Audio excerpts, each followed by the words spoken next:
We're heading off on a bike ride and Tony's getting the bikes ready for us. Another beautiful castle ruins. This one's in Carlingford. And we'll try and get over there later today after the bike ride. Having fun? Yeah. I like it. Whoa, I'm riding one-handed. So we're having a great bike ride. We are. To Omar from Carlingford. Omeath. Omeath. Yeah. Omeath. It's about 7.5 k's from Carlingford where we're staying to Omeath. And it's along a gravel dedicated cycling and pedestrian pathway. Not many walkers out, so we don't have to worry about bumping into anyone. But, but to get onto the path, there was a big sign saying path closed, a big barrier that'd been knocked over. So Tony decided we'd be like the rest of the Irish people and we just ignore it and keep riding. Good thing he did though. Yeah. But it's a bit hard. I'm not much of a rule breaker, so I kind of struggled with that initially, but I'm glad I did. And you it's just beautiful. follow what everyone else is doing. That's what everyone else is doing. Tony's a rule breaker. I'm not. I wouldn't go that far, but He is. He pushes the boundaries. I don't. I push the boundaries a little bit. I don't. I'm a scaredy cat. I'm terrified Mum's watching and she'll go mad at me. Yeah. We didn't close it very well, did we? No. Oh. So, as we do in Ireland, footpath closed and everyone goes through it. It's getting cold again. Not quite as cold as it was this morning or yesterday or the day before. It's getting cool again. It's getting cool. Well, there's that guy in the bar last night said summer's gone. It's pretty It's much winter. And I said, it's not winter, this is your summer. He said, it's winter. It's gone. Maybe that's why you drink hot scotches. Could be. That's why everyone had the not hot scotch. We're in Ireland. It's a hot whiskey. Hot whiskey, okay. Get your facts right. Alright, no worries. Yeah. I stand corrected. Okay, we'll head back. And over here, we have another beautiful view. Absolutely stunning. See, there's sun over there and we're getting rain clouds. It's not fair. That's only across the water. Well, here we are in... Traffic. Start again. Here we are in Enniskerry in the Wicklow mountain area. Wicklow County, I think it's called. It's gorgeous spot. We've been driving through the national park area and It's beautiful. breathtakingly beautiful. To say the least. Like, think of Anne Margaret on a Harley Davidson. That's how beautiful it is. Oh, right. Okay. Not me on a Harley Davidson. You too, darling. And Margaret. You on a Yamaha. More like me in a little 1960s Fiat.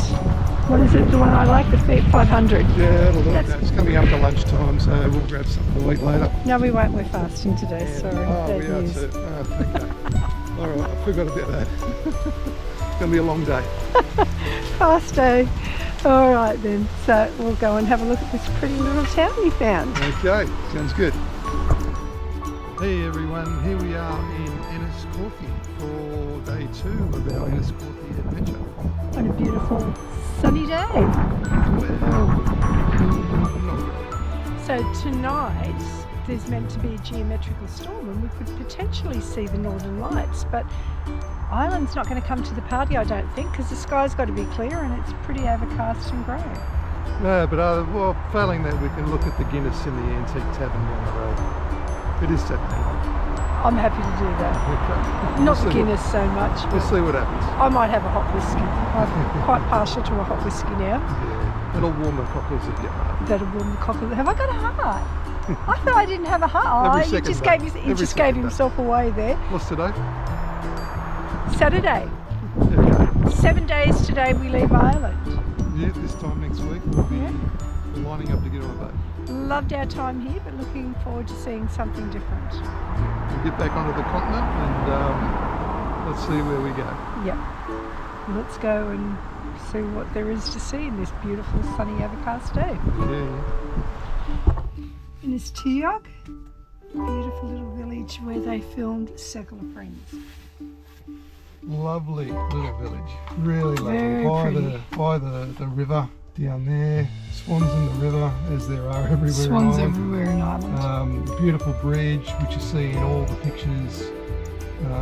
If you look up Innistiog, the first thing you'll see is a picture of an old bridge with its arches. 10 arches. Fantastic, yeah, lovely little place. Very quiet, very small but very picturesque. Yeah. Very calming. Best Architecture, history, and best scones we've had in Ireland. So we're 3 days before we leave, and we had our best scones today. Thank you for that, Ireland. The jam was really good too. That was at the Woodman Cafe. Thank you, Ireland. We love your scones. I actually think Irish scones are a little bit better, dare I say, than the English ones. But they have been the best. Yeah. Yep. So, but they don't have clotted cream.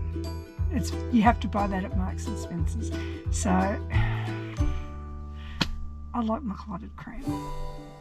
Anyway, we're heading off to Thomastown, where there's a great Indian restaurant that we had the other night. Yeah, we were there the other night. We're going to frequent it again tonight. We're going back because it was the best Indian we've had since we've been here. It was so good. Actually, Ireland makes the best Indian that I've ever had.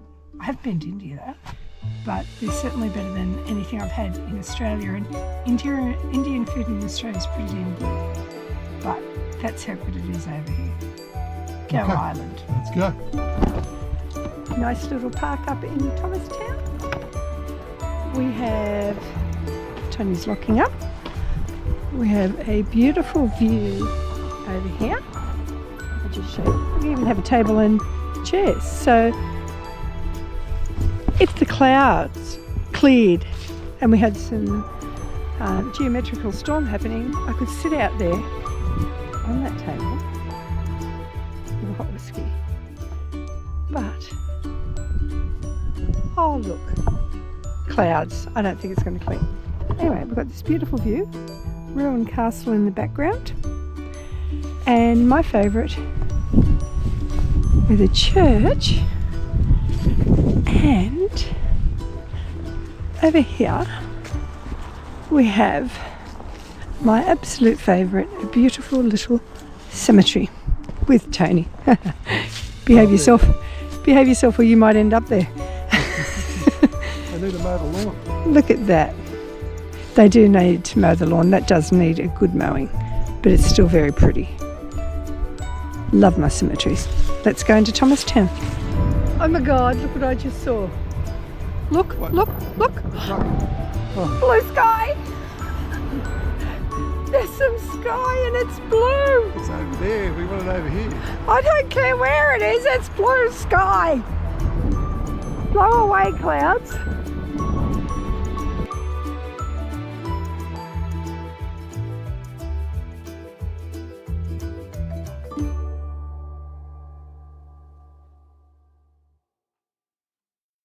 So today is Friday the 11th of October, and I don't generally know the day or the date anymore, but I do know today because tomorrow we leave Ireland.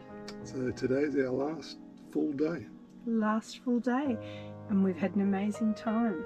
We've had a fantastic time. I can't say what I like most about it, but we're going to try in another video. But Ireland's just incredible. Last night, I just have to say thank you, Ireland, because we had a spectacular goodbye from Ireland with the Northern Lights. Yeah.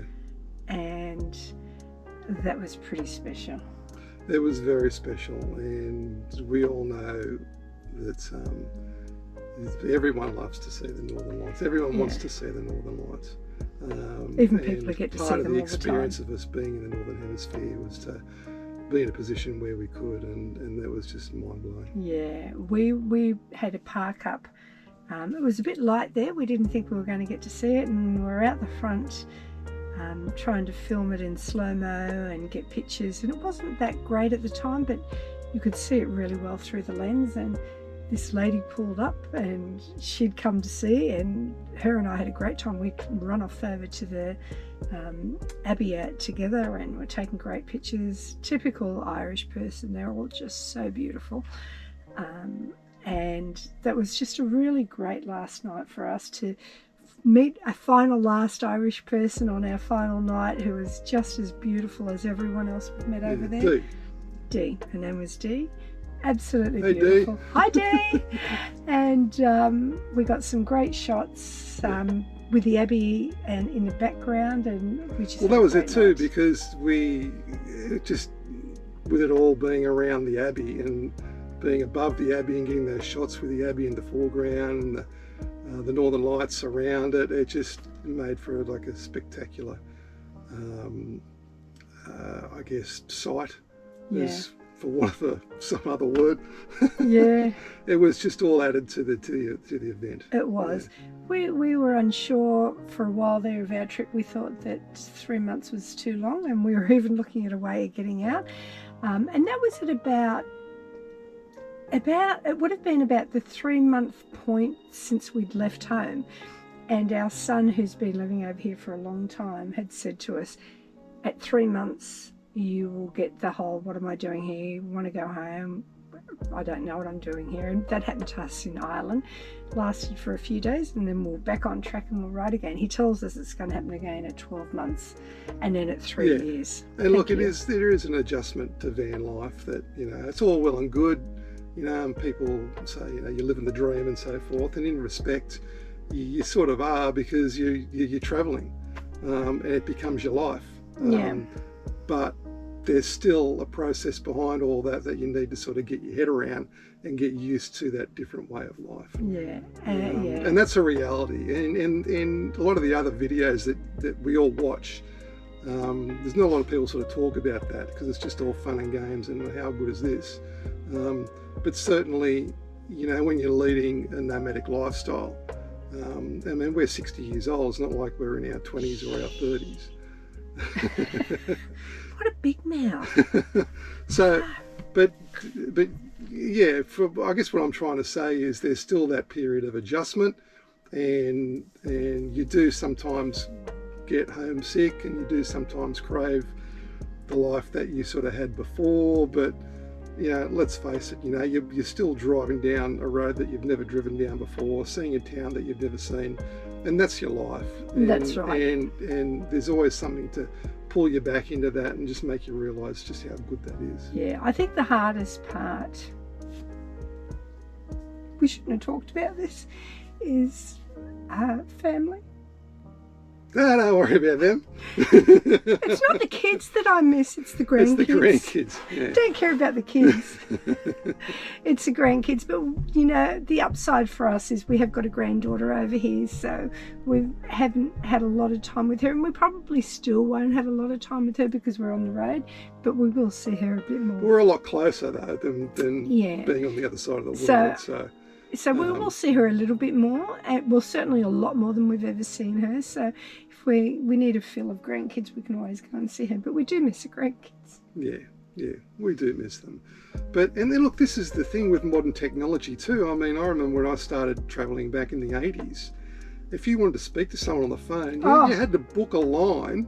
And then maybe 3 hours later, when some sort of line became available, and you were yelling down the phone to them, because I mean they're on the other side of the world, and you're literally yelling down the phone so they hear you, and it's like, what? I can't hear you. And now it blows my mind. And even though it's sort of, I guess it's sort of old technology now, that you just pick up your mobile phone, you dial them, and you can just talk to them and just say, how's it going? What are you doing today? That's right. Yeah. So I mean it is technology for you. That's right. For a long period of time. Technology, that's not always that great. But compared to what it was back in the old days, it's still, leaps and bounds. Yeah, I don't know it's all that great, because we do get calls sometimes at about like 2 in the morning from our son who's forgotten the time zone, and he's just there are people who forget that we're in a different time zone and will ring us, but we're better off hearing from them than not hearing at all. So always happy to take someone's call. That's right. Yeah, so, but thank you, Ireland. We have had an incredible time here. Oh, I We'll didn't expect it to be anywhere as good as Oh, what it look. was. You know, the people are just, Irish people are just they're the best. They really are. They're so friendly, welcoming, heartwarming, and funny. They're just naturally funny people. They're great to be around. We met a barman who'd spent a bit of time in Perth, and we were talking about how much we love Ireland and how beautiful the people are. And he said, yeah, sometimes I think that's all we've got going for us is how nice we are. I think there's a lot more than that going for Ireland. There's a lot more. I mean, visually, the country is that word, stunning. It's the best word to use when you're describing Ireland, though. It really is. And we, you know, like we talked about before, there are times where you go, you know, that's life. You have your ups and downs, but across the board, the place is just fantastic. It really is. It really, really is. And I would go back anytime. Yeah, it's been a real experience. We're really grateful. Thank you for welcoming us to your beautiful country, and we've had an amazing time, and I know we'll be remembering things for years to come, because it's just, but we will come back. We're determined. There's a lot to see, and it'll be a while before we get back, but we will come back to Ireland one day, no doubt whatsoever. We couldn't. The place is too good not to. No, that's right. Yeah, and there are places that it'd be really nice to see at different times of the year, I'm sure. So thank you, Ireland. Thank you, Ireland. Goodbye. Thank you.